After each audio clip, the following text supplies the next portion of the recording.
guys, dito po tayo para magbahagi po ng konting kaalaman po sa Biblia.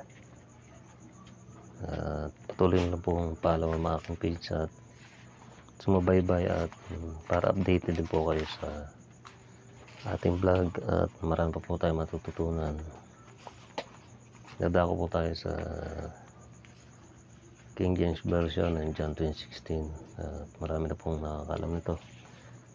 Babahagi ko lang po sa mga hindi pa nakakaalam.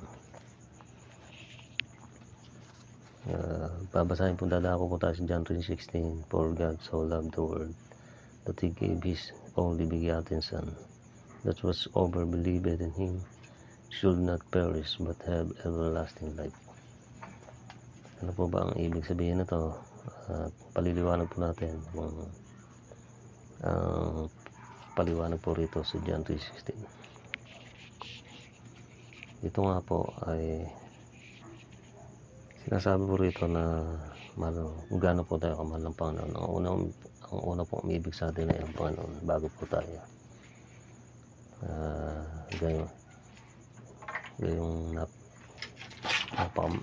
Pinakamamahal po tayo ng Panginoon. Ano man po tayo, makasalanan man po tayo, ano man nagagawa natin kasalanan ay mahal po tayo ng Panginoon. Kaya kung magkakasala ka, hihingi mo ng kapatawaran sa araw-araw at pagsisihan ng mga kasalanan na gagawa, dahil ito pong mundong ito ay makasalanan. Dadako nga po tayo rito sa John 3:16. John 3:16 Tagalog po. Pagkat tinibig ng Diyos ang sanlibutan, ay pinagkaloob niya ang kanyang bugtong na anak, upang ang sino mang sumasampalataya sa kanya ay hindi dapat mapahamak, kundi magkaroon ng buhay na walang hanggan, everlasting life. Yan po, may buhay na walang hanggan po. Paliliwanag po, ang kahulugan po na to ay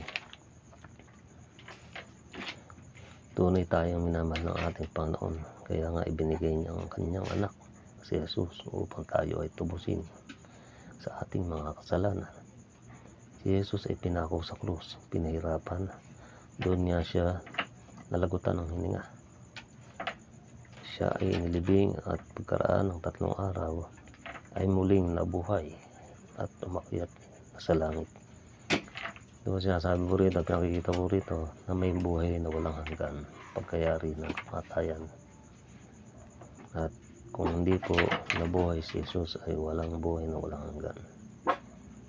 Nakasaad na po sa Biblia, bago pa man po ang tayo magkasala, bago pa man po ang gagawin natin po lahat, hindi pa po natin nagagawa lahat, ay andito na po sa Biblia lahat, nakasulat na po ang pwede mong gawin at hindi pwede, at ng masama o hindi.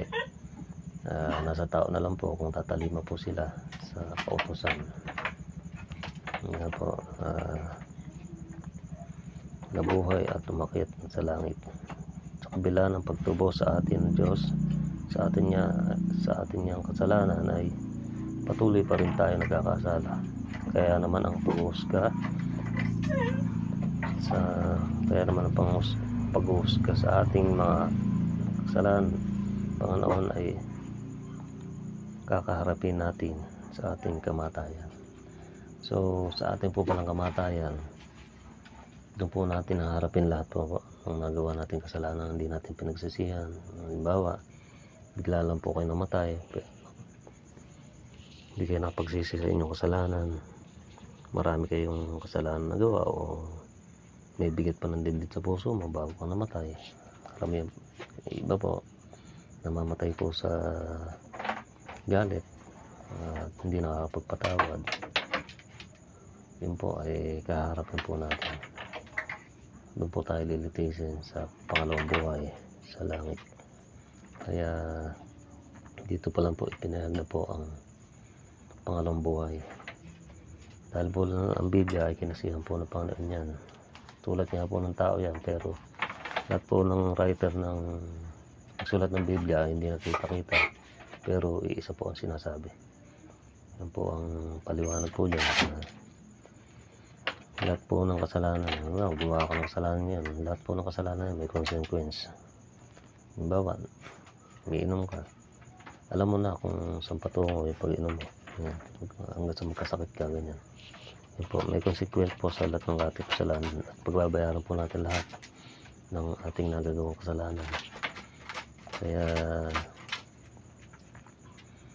at maaari pigil tayo sa ating mga kasalanan gagawin at pagsisihan mabiyaya ng po yung Panginoon at basta nakagawa kasalanan, humingi ka sa kanya ng kapatawaran sa araw-araw pag matulog at bago ka umalis, pasok ng trabaho, ano man ang trabaho mo, unahin mo yung Panginoon sa buhay mo, manalangin ka sa umaga, magpasalamat na nagising ka sa umaga.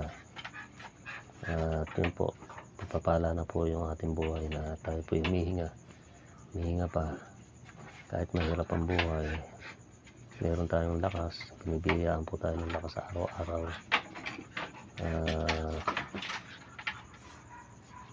At kung napanood ko po itong video na to ay hindi po nagkataon, pero ngayon pa lang, hindi bukas, hindi sa makalawa, ngayon ang tamang kaligtasan, ngayon ang pagliligtas, hindi bukas, hindi sa makalawa. Sana po may natutunan kayo sa kaunti kong binahagi. Sana po lumawak pa po ang ating page upang marami po tayong matutunan at madiscover ang kaalaman. God bless na lang po sa inyo lahat, and follow nyo lang po ang aking page, Kuya Jerky. Tayo po tutuklas po muli ang ating sa lansangan. God bless na lang po, and ingat po lagi, and update ko na lang po ulit kayo. Salamat po.